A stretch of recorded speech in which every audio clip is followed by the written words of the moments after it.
Hereby, I open this academic ceremony in which Shuhe Zhang will defend the academic thesis, Single Retinal Image Restoration.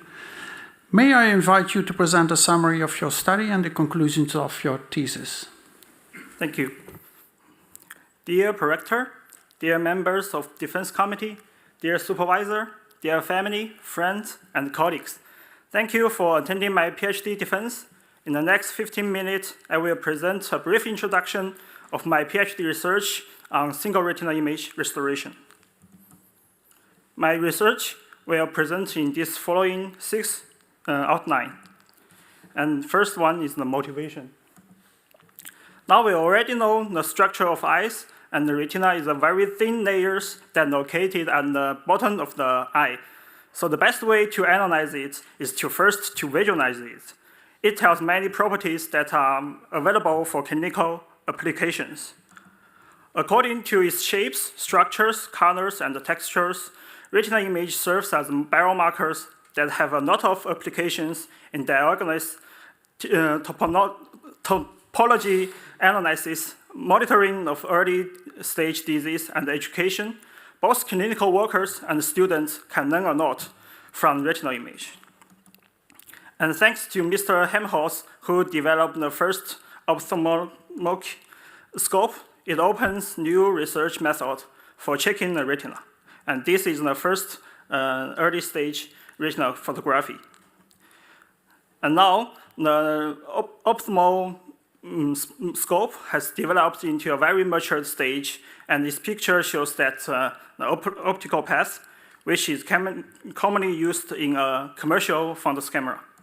As you can see here, first the light goes into the eye system that illuminates the retina, and then is reflected back that will be collected by the fundus camera, forming the retinal image. And which means that the fundus camera opens windows to eye. However, just like taking picture of daily life for the nature scenes, not all retinal images are taken under very perfect conditions. According to a surveys, about 10% picture are not acceptable in diabetic patients, and about 20% are not acceptable for myopic patients. This image shows a high-quality retinal image, yet there are also many low-quality images. As you can see here, there is no light image in the first one, and hazy image, and also the combination of the no light hazy. And also sometimes when you take a picture to people, they have a suddenly movement on their head, so it will create a blurred one, and as shown in the last picture. And there are many methods to improve the quality of retinal image. Like you can use a better light source, like laser source, and also you can use a better camera detector, high-sensitive CCD camera or HDR camera, and also you can have a very special design optical lenses to correct the aberrations and to compensate the blur. However, those methods are very expensive and lack of generalizations. In this research, we propose to use a digital method to restore the retinal image. And this provides us a very cheap and fast and accessible method for all fundus camera. And you can also use this algorithm in your room, in your laptops to show the result. And this is a simple demonstration of the result. As you can see in the originally hazy image, after the enhancement, the structure can be clearly seen. And this is the flow chart of my algorithms. First, we have the input image, and then we enter the padding, and then intensity correction, image enhancement, and then you have the final output. So the first one is the background padding. This is actually a pre-processing method that pad the black background of the retinal image. And after the padding, you have like a brush to brush the retinal image. So if you do not pad the background, you have a boundary effect, as you can see in the arrow. And then after you pad, the brush can smoothly move on the image. So there is no boundary effect. Then we enter the illumination correction. So the first one is very simple, is to directly change the intensity value of each pixel using gamma correction, which is also widely used in video games. As you can see here, by adjusting the gamma value to the intensity component, the output shows different performance as the intensity is changing. A small value of gamma gives you a brighter image. However, it will introduce the haze effect, as you can see when the gamma value is very small. And then there is other method like using a no-pass filtering, and this is based on a mathematical assumption is that the observation image is the product between the illumination pattern and the reflectance, and this shows the process. And then we have also some assumptions. For example, the illumination pattern is spatially slow varying. There is no age, and also the objective reflectance has age. And then we can use no-pass filtering. It's like the brush to brush the image, make it become very, very blurred. And then it gives a very good estimation of the illumination component. Then here shows how the illumination are corrected. And then we enter the retinal image dehazing. The retinal image dehazing is similar to the study in nature scene dehazing given as this formula. T is the transmission matrix of the haze layers, which also makes the image very hazy, as you can see in this picture. However, this formula does not hold for retinal image because retinal image is captured by a very specially designed camera. In retinal image forming, we have this double pass fundus reflection model. Here you first have the illumination goes into the eye, and then it's reflected back, collected by the sensor. And then we have the double pass fundus reflection model. Here you can see there is a square turn in the transmission matrix denoting the double pass feature of this image formation. And then we found a very interesting things that the dehazing problem can be regarded as a denoising problem, where the transmission matrix is regarded as a superposition of different denoised layers, as you can see here. And then we also designed an encoding function that encodes each denoised layers, and then we can train this encoding function according to our setting, according to our requirement, which gives you the final estimation of the transmission map and the dehazing image. Here is the cataract retina image before the dehazing, and this shows the results after dehazing.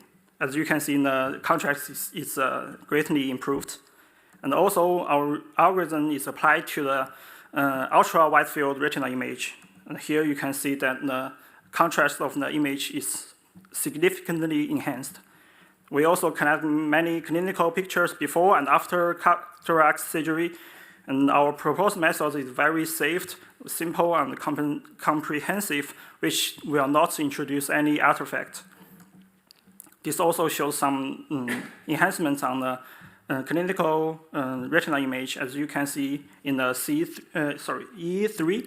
The enhanced image contrast supports the diagnosis. And finally, we enter the blind retinal image deconvolution part, which is described by this formula, which is different from our formal research, which is described as a convolution process, as you can see here in this cartoon. Because kernel P is unknown, so this is a very ill-posed problems. So we have some assumption on this, for example, the sparsity on image gradient and sparsity on illumination age. So here we first perform simulation study on this setting, and then we perform our algorithm. As you can see in the kernel, it's step-by-step estimated, and the latent image become clear and clear. Together, we can apply this method on the retinal image. On this one, you have the latent image and latent illumination, and then we apply it into the real clinical image. Here, you can see the clarity of the image is greatly improved. And this image shows the results on the diagnosis. As you can see, after the image is enhanced, you can clearly see some hemorrhages place and red small dots place. So with that, I would like to thank you for your listening, and I give the word back to prorectors.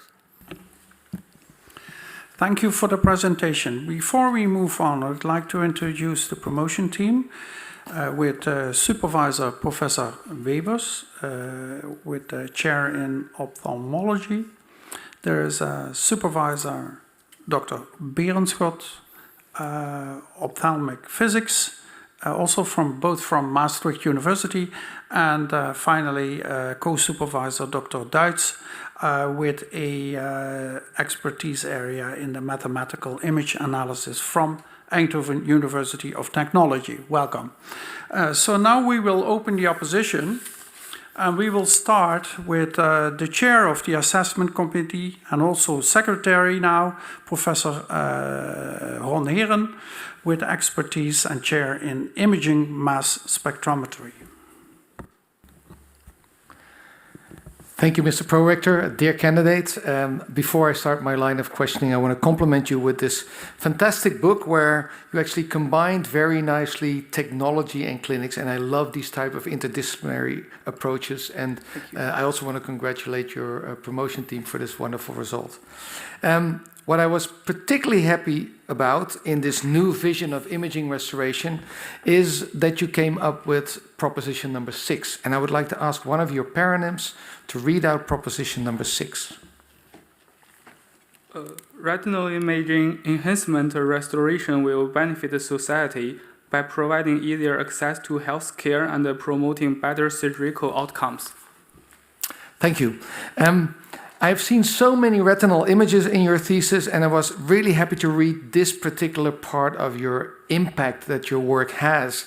And particularly because I think it is important to realize that what we do here in the global north should also benefit the global south, where access to healthcare is not so widely distributed. And you mentioned that in your impact chapter, among others. Access to healthcare is limited, but mobile phones are very easily accessible everywhere in the world nowadays.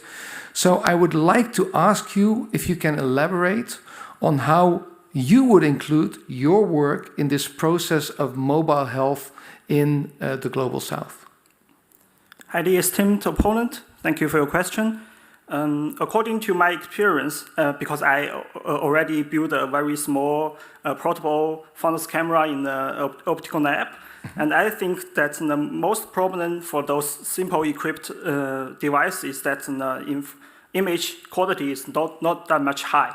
So maybe sometimes you can have a very bad image qualities after you take the picture. And also, not everyone are well-trained photographer, especially for fundus camera. It's a very special camera.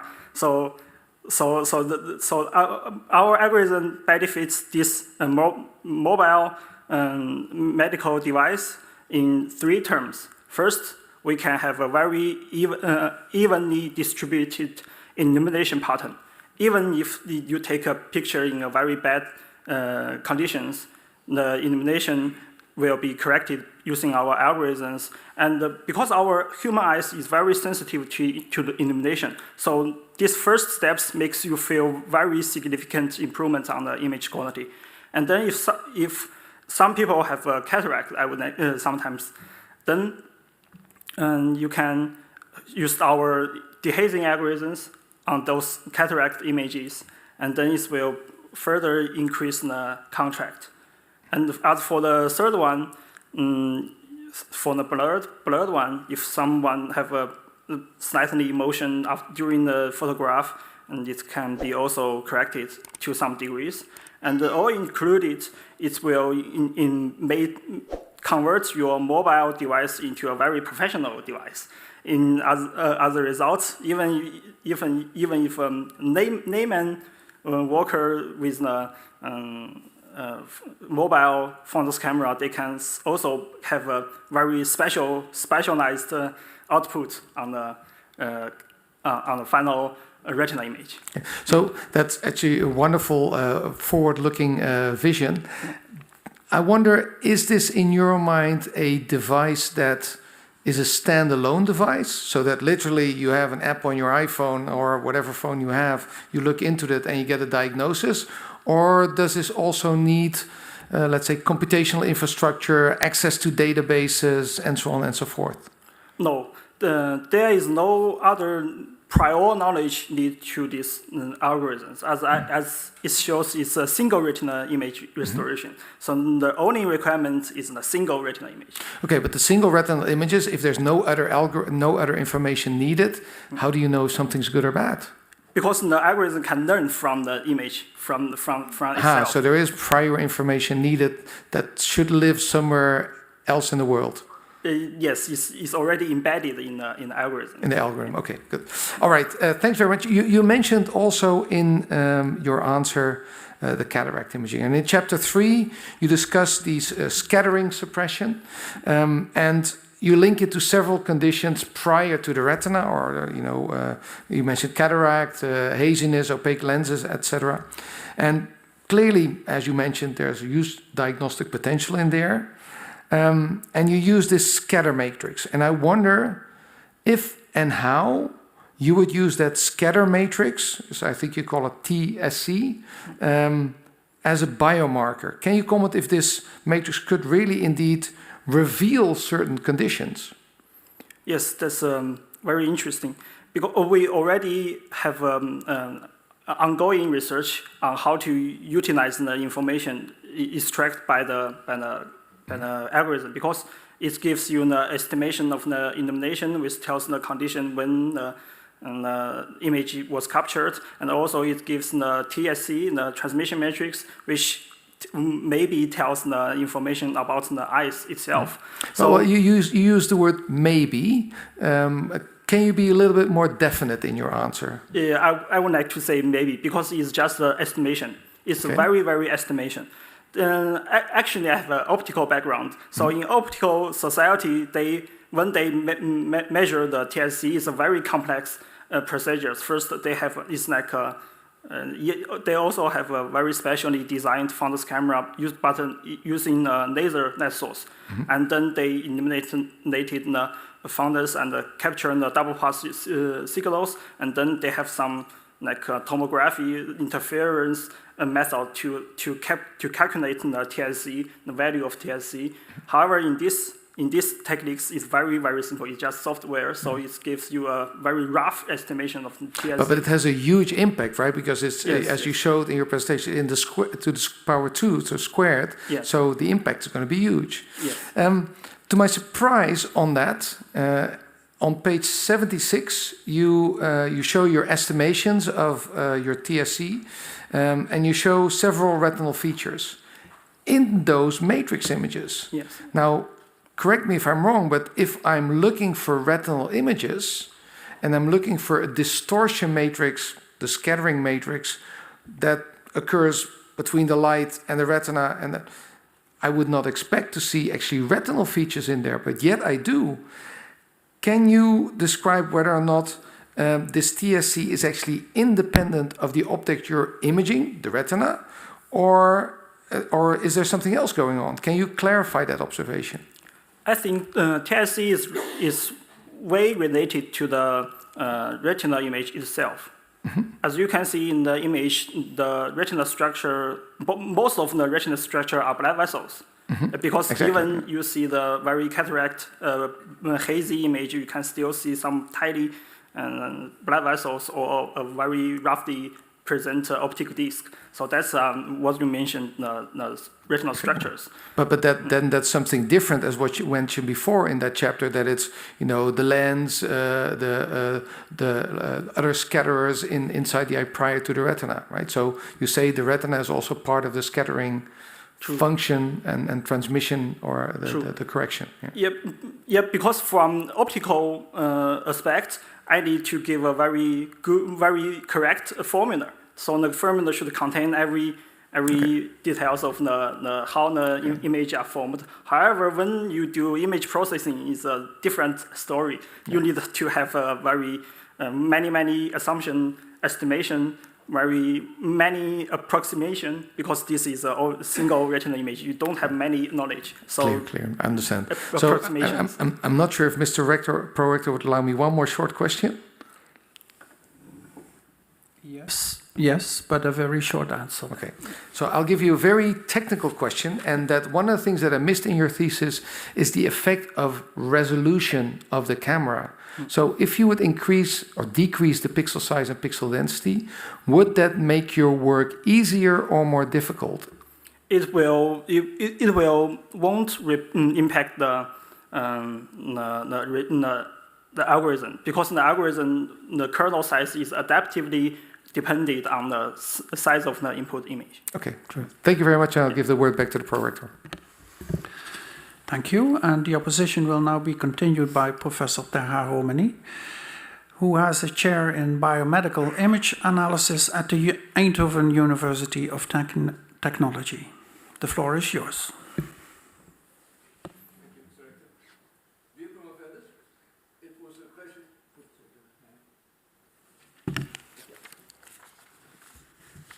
This one? It was a pleasure to read your impressive statements that you make in your thesis. It was really a delight to read. You found a very nice niche on going to single image restoration. Well, everybody looks at billions of images in deep learning, etc. I especially like the physics. I'm a physicist myself, and your bidirectional model was really nice to see. I have a first question that's actually quite simple. Reflective background padding. You show that on page 50 that if you have no reflective padding, that you get edges and so on. But this is very classical, and you should never look outside of the image and never create the images of the information outside. And you create it.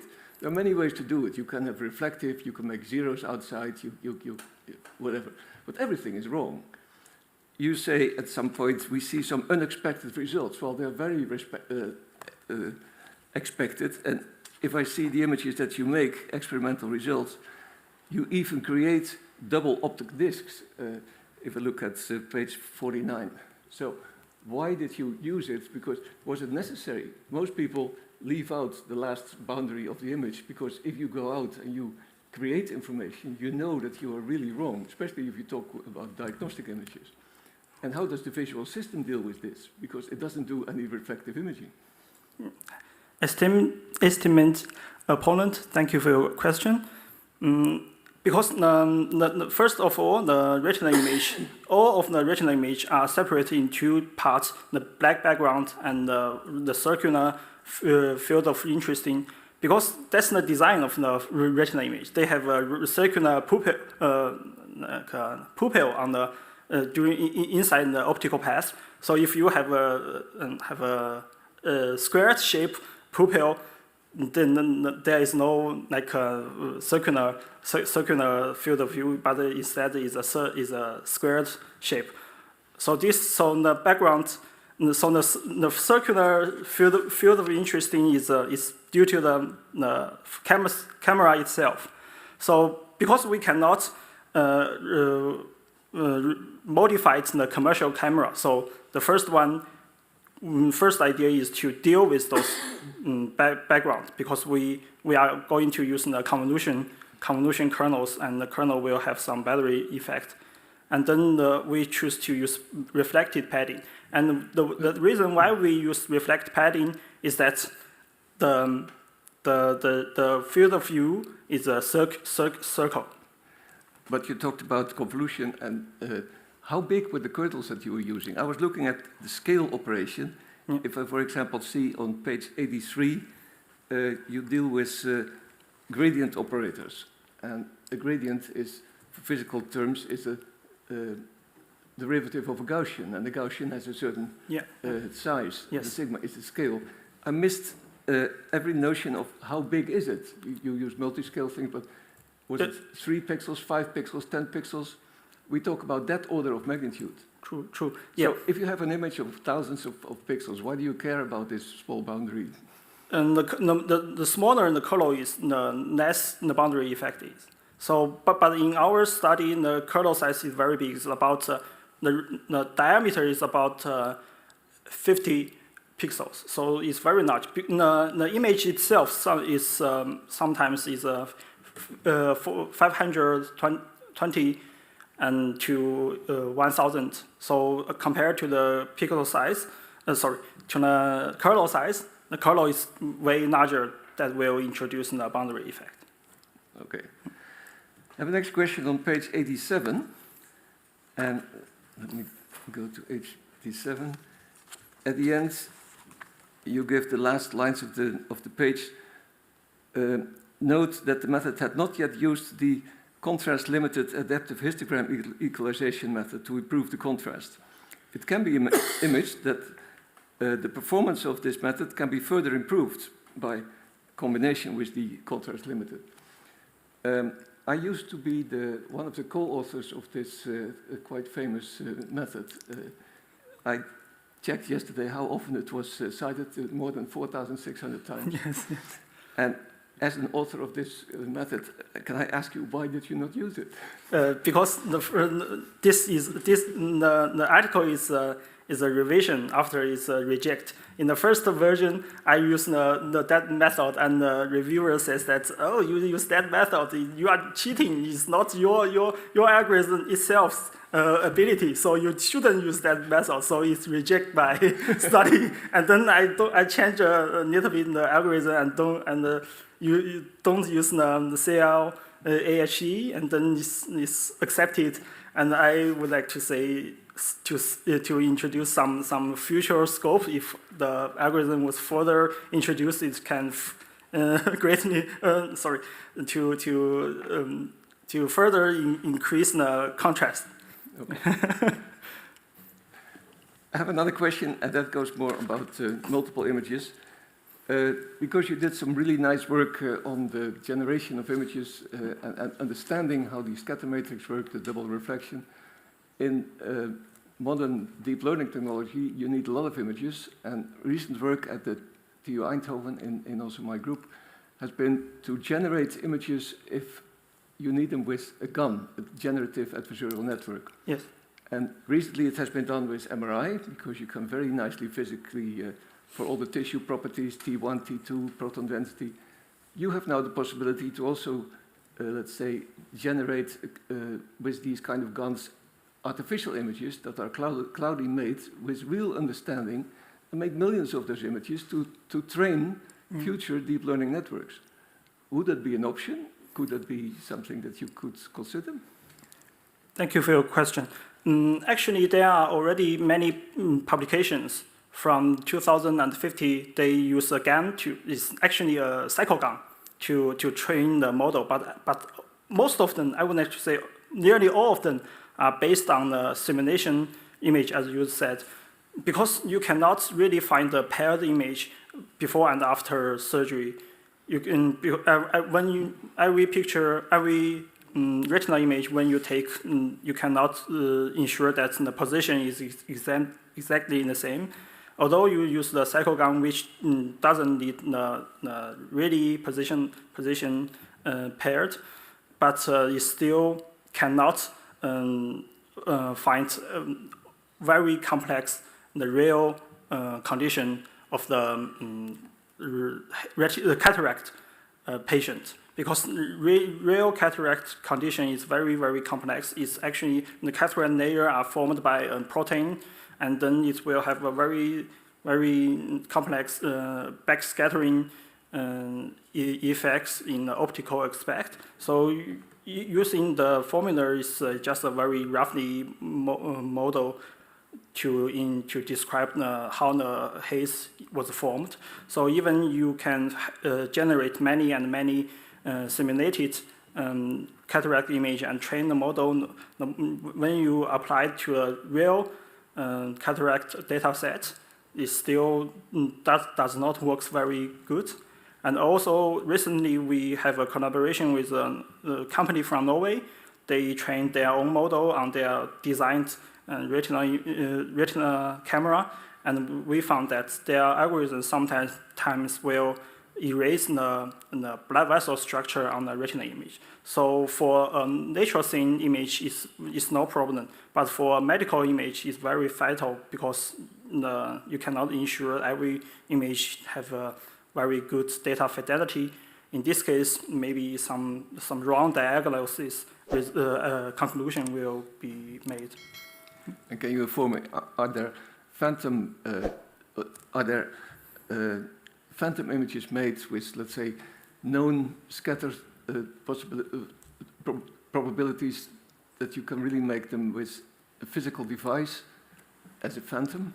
Maybe you can add a like how do that scatter is like a glass, especially scratched glasses to make the optical wave become turbulent and then to simulate or to mimic the cataract. However, if you really want to simulate the eye environment, it will be very, very complex because eye is very, it has its own environment. They have liquid inside and also many inside interocular scattering, which makes the optical property become very complex. I see. Question for one? Thank you very much for your... Thank you. Thank you. The opposition will now be continued by Professor van Leeuwen, who was member of the assessment committee. He is present online, and his chair is biomedical physics at the Amsterdam University Medical Center. He's over there, and he is over there. All right, thank you very much, Rector. First, dear candidate, let me congratulate you with your thesis. It's really excellent work. It's beautifully written and really thorough. And of course, my compliments are also for the supervisory team. However, by virtue of my right, but not without permission of the rector, I would like to discuss the content of your thesis. So in your chapter 3, you make, I do like your approach that you are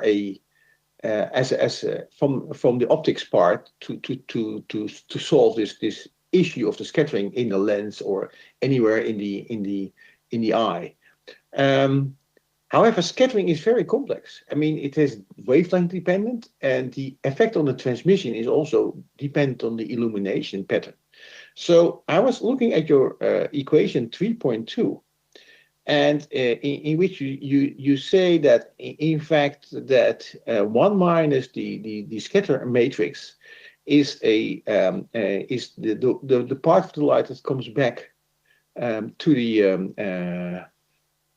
camera. And so you assume that the scatter matrix is the same for the light traveling into the eye as going back from the retina to the camera, which in my view is a very, let's say, a simplification of the real physics world. So what would be the effect of this simplification if it is not true? Can you estimate what would be the effect on your algorithms, and what could be the effect on the images that you will see? Highly esteemed opponent, thank you for your question. It's true that the TSC, the transmission matrix, is not the actual one because the actual one is wavelength dependent. But actually, when we found that the blue wavelengths are almost diminished. Almost vanished during you take the retinal image, but some camera will compensate it itself. It's automatically compensate. For example, they can directly copy the wavelength, the image from green wavelengths to the blue wavelengths, and form a retinal image that looks the color looks like a purple. But so in this case, we directly omit the wavelength dependence of the transmission matrix. So this is a very roughly approximation of the optical truth.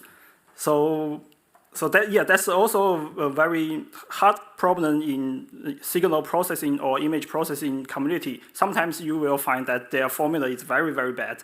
Their formula is very roughly built formula. So. But actually, we found that the output, the results are good. And also, according to the reviewers' comments, they kind of doesn't care about the physical optical aspect. So in this case, Yeah.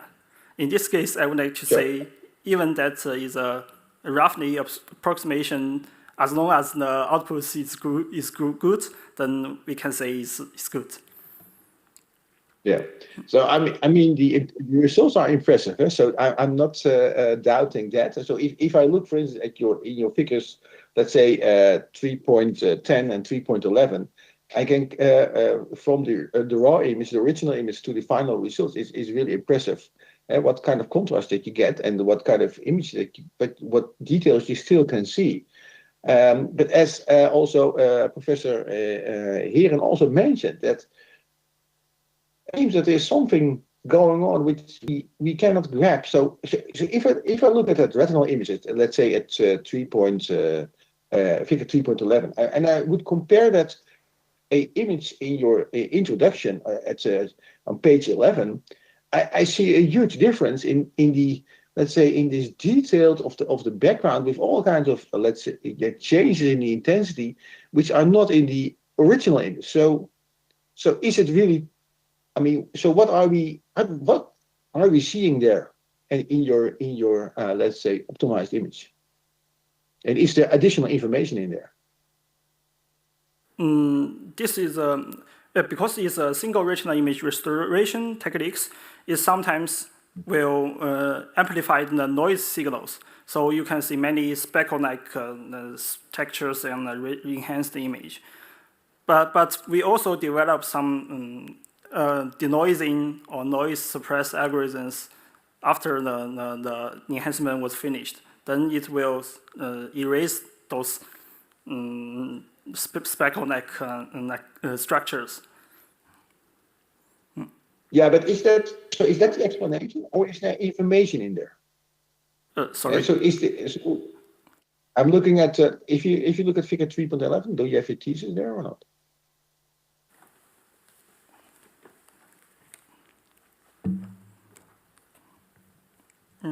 Excuse so me. You see Which page? Page 81. So you see that structure which is in the background of the retina, which I do not see in the original images. So is there? You could also say, yeah, that's noise, but could it also be that there's information in there? So could we use that structure what you suddenly see?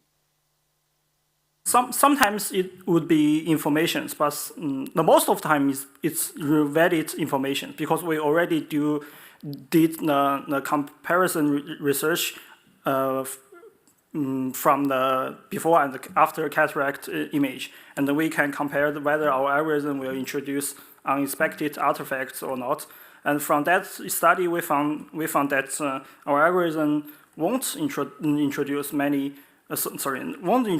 any artifact, but it's actually enlarge the noise signals. So but the human eyes can directly recognize which are noise signals which are valid structures. For example, you can see there are many pixels near the optical disc or near the area where it's originally very dark. The noise signals was amplified, but you can tell that those are noise signals, and you can also distinguish the noise signals from the valid retinal structures like the blood vessels and other like drusens, something like that. Okay, thanks very much. I don't know how much time do we have left, Rector? A very short one. Okay. Though, in that case, I will give the floor back to you. Okay, thank you. We go on. The opposition now will be continued by Dr. Woodruff. Expertise in the quantitative image analysis, also member of the assessment committee and here at Maastricht University. Dr. Woodruff. Thank you, Mr. Prorector. Mr. Candidate, I also want to say that I was very pleased to read your thesis, although I didn't follow all the formulas, I must admit. I think the content was quite impressive, and I also want to thank your promotion team. I want to actually continue a little bit with the conversation you were just having. And the ophthalmologist, people that look at these images for clinical purposes, they have their own neural network that they've trained to look at these images, right? And they have different ways to extract information from them. And I would claim at this stage that is a little bit of a black box, how they do that. And now you take these images and you transform them. You call it enhancing, but they look different, right? It's a transformation. And I want to continue maybe with a question that, is it possible that in your transformation where you're enhancing certain features like the vessel networks, that you are removing information that we didn't know we were using from these images? You can how to say that? Specialize the algorithm to let it enhancing certain structures like blood vessels or optical discs. But sometimes, for example, as shown in those cataract image, all information are severely blurred, hidden behind the cataract, hidden behind the haze effect. So in this case, people would like to every structure to be enhanced. So that's why we focus on these conditions. So our algorithm is designed to enhance the entire retinal image, not specially focused on a certain structure. Okay, so maybe just a short follow-up question. In your clinical workflow, if you were to present these images to a clinician that's looking at them, would you present only your transformed images, or would you also present the original images so that they have what they're used to and maybe extract some information that has been lost? How would you go about that? Thank you for your question.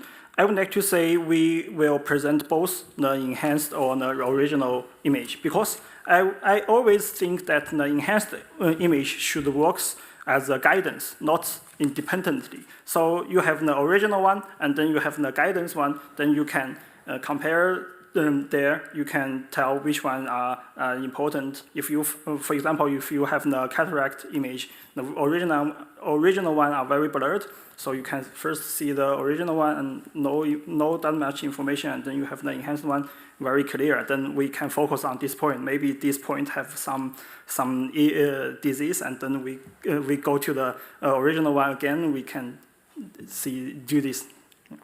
Great. Okay. Thank you. Also staying with the dehazing in chapter 4 in mute, are you maybe able to comment on how well you think your system performs with varying degrees of cataract? You know, so I mean, I'm no expert, but I'm assuming you can have light cataract and severe cataract. Yes. How does your system perform as you go to the severe cataract? Actually, there are 5 degrees of the cataract from light to hazy, but they are made by human. Human specialists will score those images. Although there are many automatic algorithms to tell the image on which level of the cataract, but those algorithms are actually designed with different assumptions. They cannot be directly used for one research. So in this case, we connect the cataract image first from the public data set, and then we also collaborate with people from India. They help us to connect the cataract images. And from our point, we think those cataract images are about the very heavy cataract levels. And in this case, you can still see the very significant enhancement results. And then compared to those, for example, learning-based method and the traditional method, our algorithm works way better than them, because we have objective assessment matrix to automatically score the image, and those metrics are designed according to human, especially according to human vision. So if the score tells this one is good, then it will be high at a high rate that human eyes also see that is great. Okay, thank you. And that leads perfectly to my next question. We did not agree on this beforehand, I guarantee you. Staying in this chapter, you talk about applications of this method. You talk about segmentation, registration, and retinopathy. And for all three of those, you mentioned that there is no real ground truth and that there's no real metric to assess if they work. You use sentences like may and could, Yes. but could you think of maybe in the future a way to quantify if dehazing would improve segmentation, registration, and the retinopathy part? Actually, those applications are based on computer vision. So, and the aim of computer vision is to mimic human eyes. So, if in this case, even though we don't have a ground truth, as long as we already see the contrast enhanced, then we will know the enhancement, the registration, for example, the segmentation, for example, are also enhanced because we can even human eyes, very good human eyes can tell the structures. But as for the original cataract image, as you can see, it's very blurred. So you cannot not see any structures on that. So it's not that much good for registration or blabas or segmentations. Okay, I have to disagree. I mean, the proof is in the eating of the pudding, right? And I think it's a good hypothesis that you're putting up there, but I think the Dutch have a saying, meten is weten. I think it's good to be able to measure these things and say, okay, it does improve segmentation, it does improve registration, it does improve the retinopathy diagnostics. Sometimes, according to the deep learning theory, they can fit all functions. So you can also design a very strong deep learning algorithm to even for those blurred image to help them for segmentation, for registration.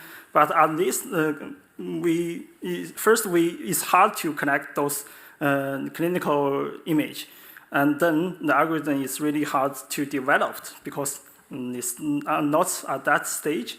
So in this time, I would like to say it indeed helps the registrations. And also we only compared one registration algorithms, maybe other registration algorithms developed based on state-of-art deep learning method works better. So it's a very, I would like to say, a subject idea, I think.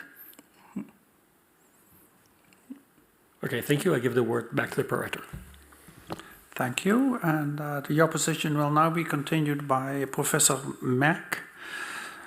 Collider Physics Research is his chair at the Maastricht University. Thank you, Mr. Prorector.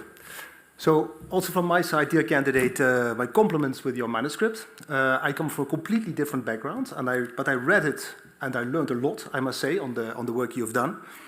However, I would like to ask you a few questions, a little bit in the line of what was already discussed before, but let me first start a bit more general. We've heard now many discussions on deep learning. Now, and I was wondering, if you look forward in the long run, do you think the main line of progress in this field is indeed, as you say, to try to understand all the physics processes in the eye and emulate all those, or whether indeed the deep learning algorithms will overtake and take over in the future? What would you think? Highly esteemed opponent, thank you for your question.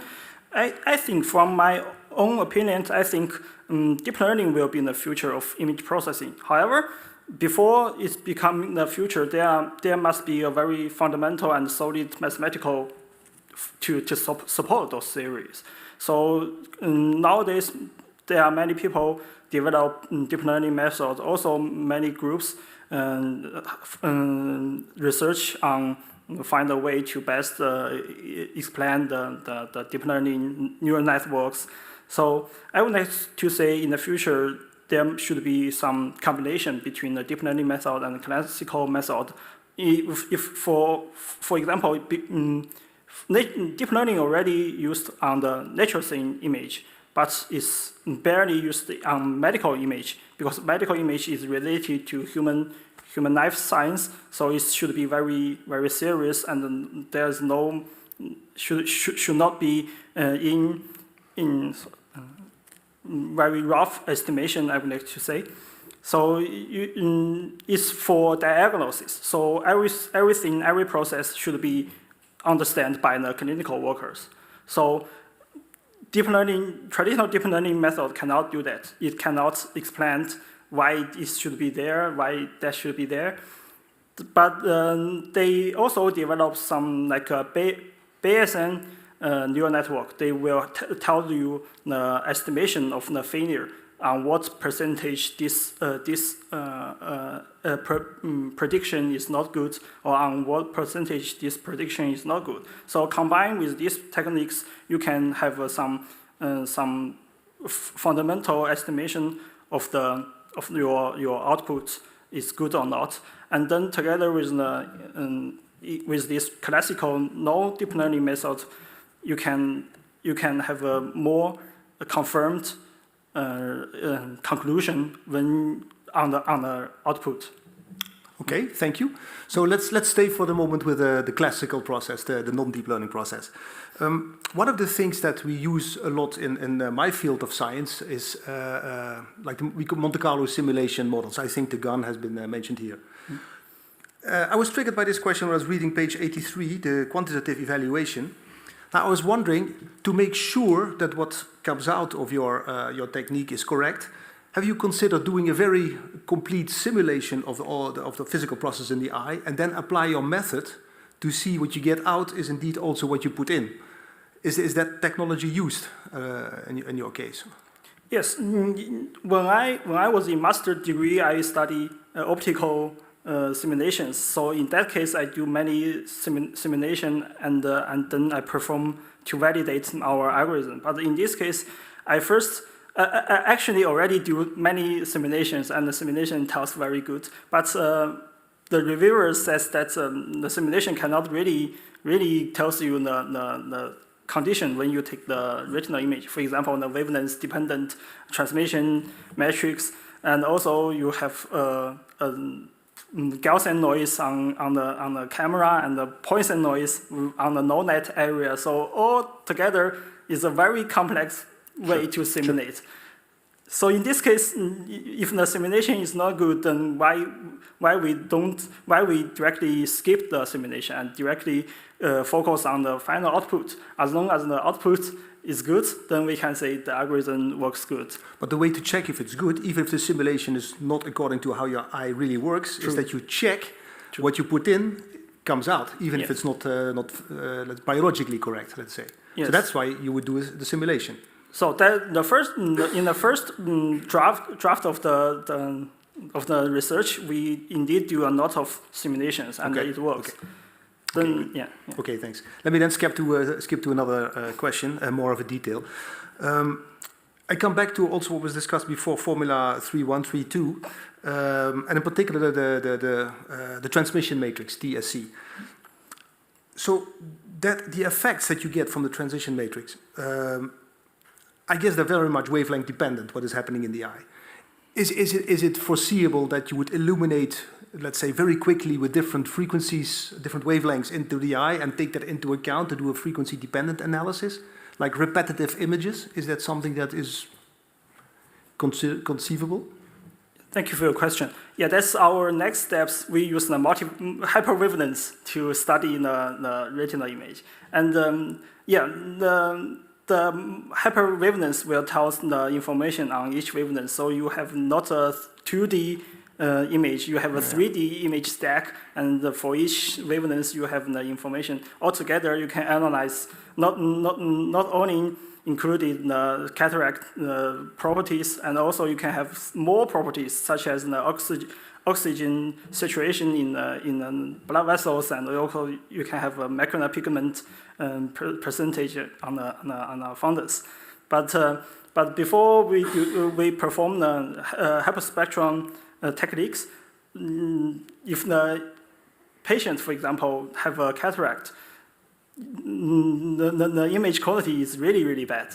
Even you have a hyperspectrum techniques, the quality is not that much good. So you cannot extract any information from those 3D image stack. In this case, we would like to develop some enhancement algorithm for the hyperspectrum one.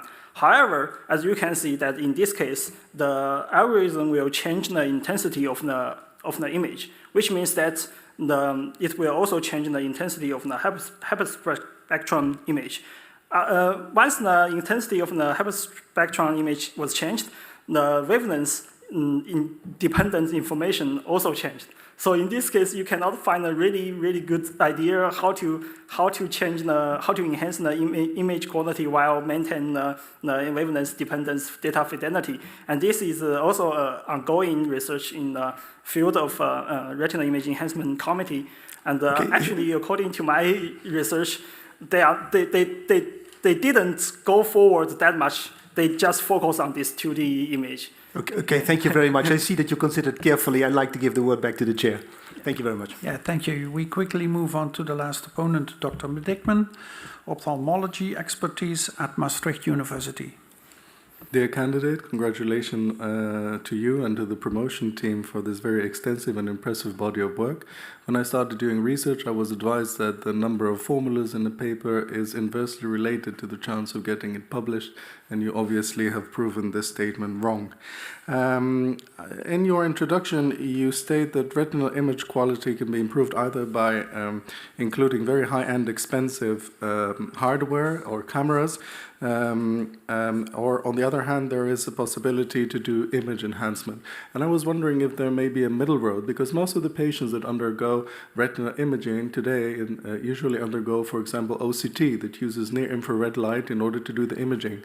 Would considering multimodal imaging or combining different types of imaging get us closer to the truth, which is something that we have been seeking after in all the questions until? Estimate opponent, thank you for your question. The idea is that even that they can afford the retinal image, afford the camera, very good camera. The thing is that the image was captured, it was taken by clinical workers. They are not well-trained photographer, so sometimes they will make mistake when they take the image. And also, if there are many patients in one day, they will feel tired, or maybe not performance that much good. So that's why there is an organization named the International Ophthalmology Photograph organizations. I was once invited to present these works. So in their community, they are very struggling on in quality of the retinal image. They want to transfer their knowledge to tell clinical workers to how to perfectly use the retinal camera. And also, not every patients are very well-trained photographer. So if you tell them, please don't move your head while taking the picture, they may not really notice about Okay, so that. there are technical limitations, but do you think that it is of value to combine different types of imaging, fundus image with an OCT? Would that get us closer to the truth, or is not a valuable way to go forward? For me, I think it's good to combine the different technologies. OCT are different technology from the fundus camera from optical principle, and they use laser light source. And although they can give you this kind of 2D image, it will take some time to scan the entire 2D points on the human retina. However, this retina image is very fast. It can just a flashlight, then it gives you the retina image. So together you can have first roughly 2D image of the retina image, and then you have the enhanced one, and then you have the OCT one from the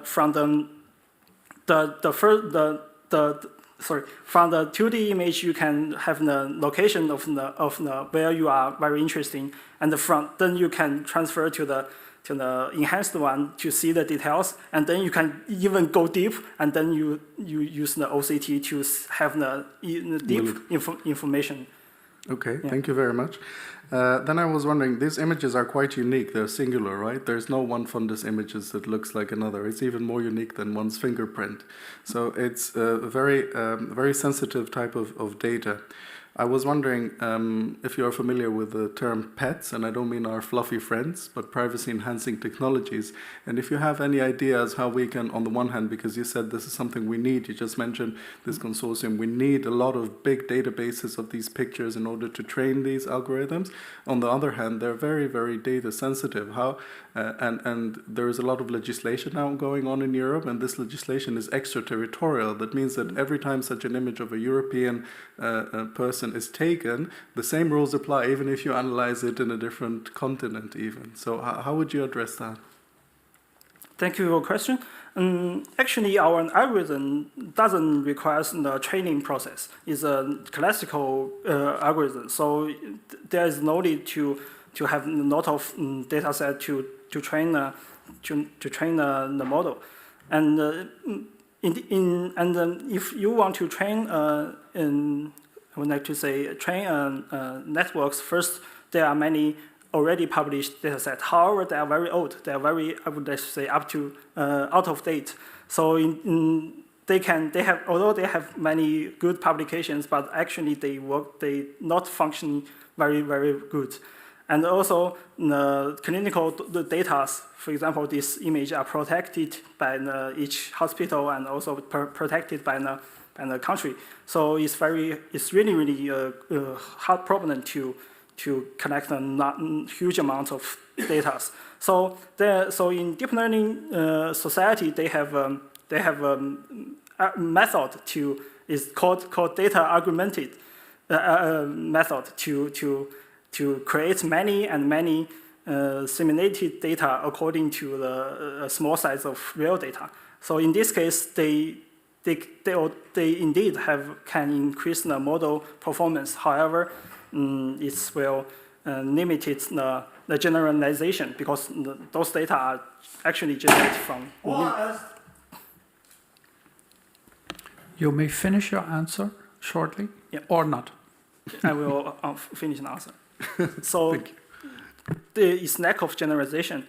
So once you have even complex cataract conditions, for example, people from India, the algorithm may sometimes fail to increase the contrast of the image. Thank you. Shuhe Zhang, the time appointed for defending your thesis has passed. The degree committee will now withdraw to discuss the quality of your thesis and your defense. I request that you and your company await the results of our deliberations and our return in this room. Yep. All right.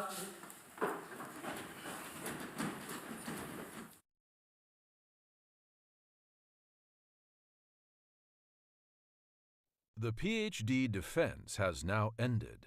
The degree committee will debate the candidate's performance behind closed doors. This process usually takes about 10 minutes.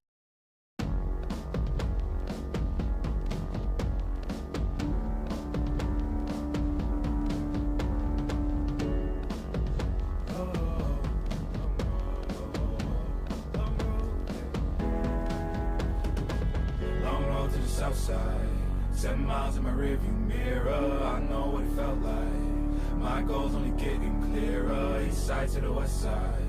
No place like home. If it's questions that you've got, go the extra mile and that.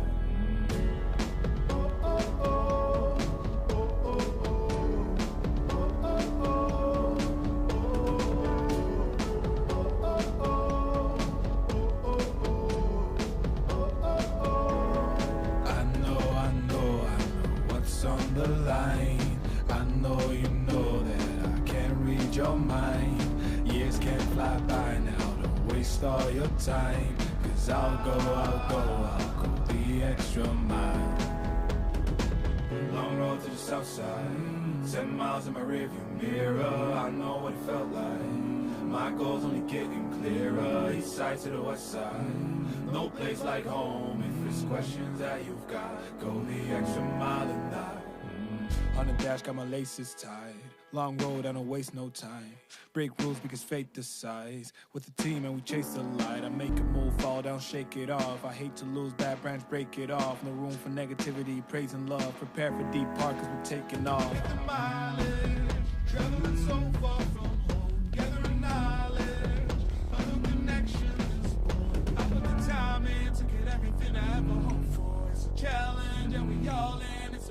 future that we go for. And even though these nights seem long, I know that I am never on my own. Know you won the battle once you've grown.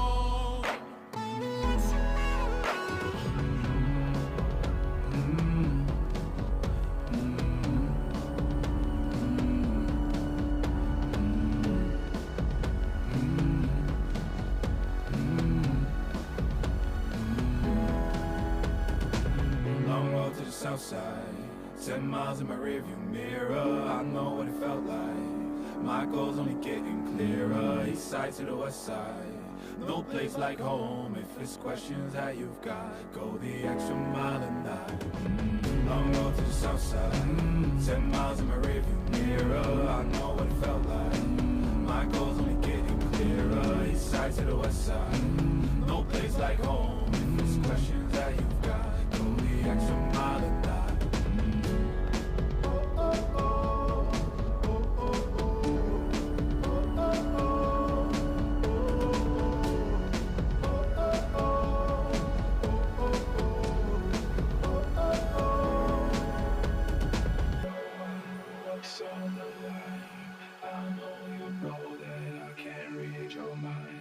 Years can't fly by now, don't waste all your time. 'Cause I'll go the extra mile.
Hello. Shuhe Zhang, the degree committee here present has assessed the quality of your thesis and of your defense. And in view of its positive verdict, and taking into account your previous qualifications, the degree committee has decided to grant you the degree of doctor. Professor Webers is authorized to confer upon you this academic distinction in accordance with Dutch university custom. I invite your supervisor to now take the floor.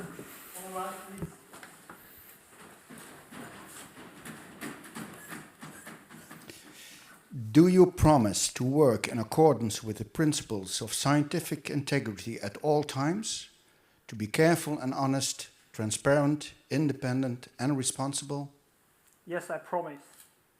By the authority vested in us by law and in conformity with the decision of the committee here present, I hereby confer upon you, Shuhe Zhang, the degree of doctor, and grant you all rights attached by custom and law.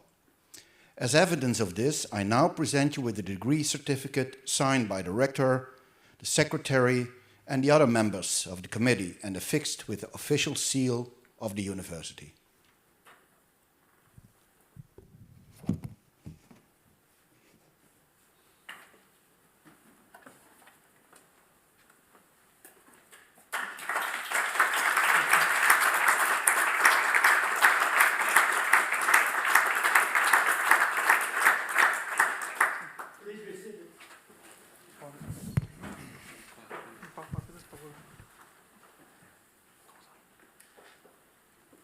Okay.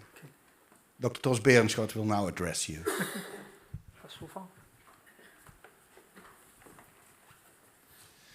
Dr. Zhang, dear Shuhe, it's a privilege, really it is a privilege to be one of the first to congratulate you with your PhD title.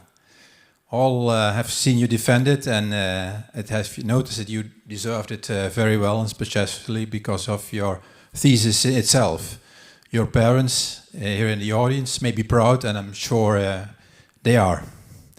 This has been an interesting journey indeed. We started way back, December 2018. I had seen your CV and noticed that you like to apply for a PhD position in the Netherlands. So I sent you a research proposal and proposed to set us up a Zoom meeting to discuss possibilities. You immediately applied, I remember, saying that you were really excited about our PhD program, which fitted your field of research on biophytonics, as you already mentioned, and that you indeed would be really eager to join our research team. Tuesday, December 18, that year, we had our first meeting, and we both agreed then to continue and start your PhD trajectory in Maastricht. For the audience, I must say this proposal was on, and this was already mentioned, hyperspectral imaging. To study in detail oximetry, you mentioned it, and amyloid beta and the retina, to gain a better understanding of Alzheimer's disease. And now I see you all thinking, well, did I read the wrong thesis? Since nothing is in this today, and indeed it's not.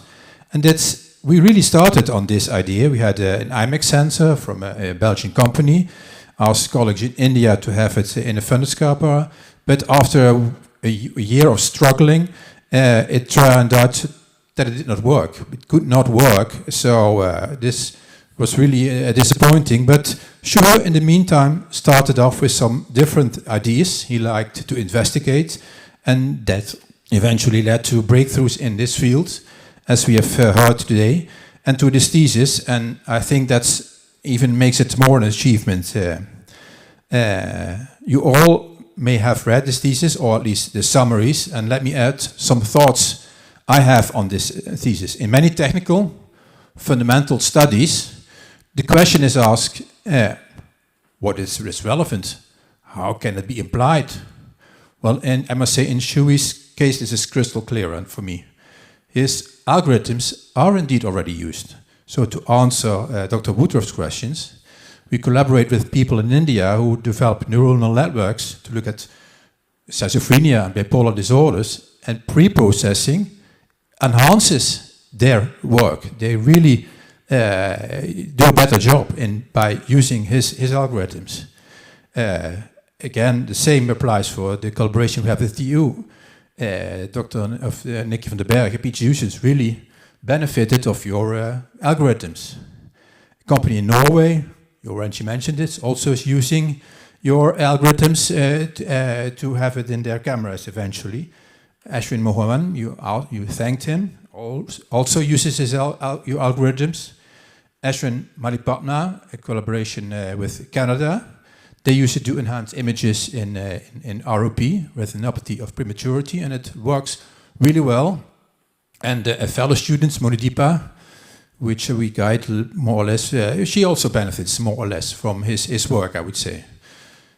So it's quite an accomplishment that already it's been used, and it shows that you're not only a very good scientist, which we all hear about, but you're also somebody who is able to collaborate, and you showed you have already a huge international network. So no hyperspectral, but single retinal image restoration. But you know that could have been different as well, since in the meantime, Shuhe, you also published quite a number of papers that are not in this thesis. Well, they are on the list of publications, but not as chapters. And that's not because they are low quality, I must say, on the contrary. However, they are on a very different topic. Physiographic spectroscopy, something completely different. And like the ones on fundus images, they are already quoted by many others in the field. And I'm sure they will benefit research and society as well as the work presented today. And should you have given the chance to defend it, you would have done this equally well, I'm sure of. I, and with me all of us at the Department of Ophthalmology, got to know you as a friendly social colleague, always willing to help when needed, in particular, of course, with the interpretation of formulants or problems with the software, because that's your expertise. Your journey wasn't always easy. Well, Corona hit us for quite some time, and all we had to work from home for many months, maybe for me, my case, it was 2 years, if I remember correctly. Well, and being on your rather small room, for sure wasn't easy, being in a country far from your family, and unable to meet fellow PhD students to discuss not only research, but also food, football, whatever. The only way to communicate was with weekly Zoom meetings, but you managed, and there was even progress in this difficult time. I also remember that you visited your family this time. Arriving in Beijing, you had to be quarantined for 2 weeks. 2 weeks. Then in your hometown for another 2 weeks. And if I can remember correctly, with your family, another week. But you remained optimistic, and being in quarantine was continued. We continued our Zoom meetings to discuss research. And getting married in this period was probably not as easy and festive as you had envisioned, but I'm glad that you, in the meantime, your wife came over to Maastricht and to join you, and she's here as well. I'm almost finished. In a sense, this is the end of a journey, but also it's the start of a new one with unknown and challenging vistas. You did apply and got the position at Tsinghua University, I hope I pronounced it correctly, which is one of the most, if not the most, prestigious university in China. They should consider themselves lucky that they have you on board. And I'm sure there's a promising scientific career ahead of you. And someday you will stand in my position and guiding a PhD student yourself. And not only from a scientific point of view, but also from a personal point of view, this is a good move, because this Tsinghua University is situated northwest in Beijing, on the side of former imperial gardens, I've been told, and surrounded by a number of historical sites. So I'm sure you and your wife will flourish there. I'm pretty sure about it. Finally, I'm almost there. There are kind words for me in your thesis, but I myself as well feel privileged as well to have gotten to know you and to have been able to guide you. Thanks for this. And there's some sadness in my heart that we could not keep you in Maastricht. Shuhe, A bright future is ahead of you. Keep up the good work, and let's stay in touch to initiate a fruitful collaboration, I've said. Thank you.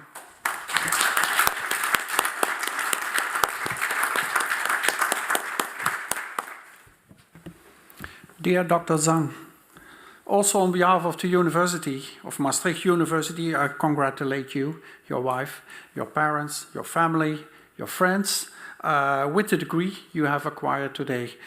After listening to the Laudatio, I'm even more impressed by the quality of the thesis of your defense and your personality. Congratulations, and with that I would like to close the ceremony. But before I do that, there are two logistic things. We would like to make a picture with you here in front, and as we have an online participant, opponent, we will do that here. And after that, we will move to the inside front of the building and to make a picture with you, and your parents and your wife might join if they wish for the pictures. And then after that, there is a reception. And with that, I close this ceremony.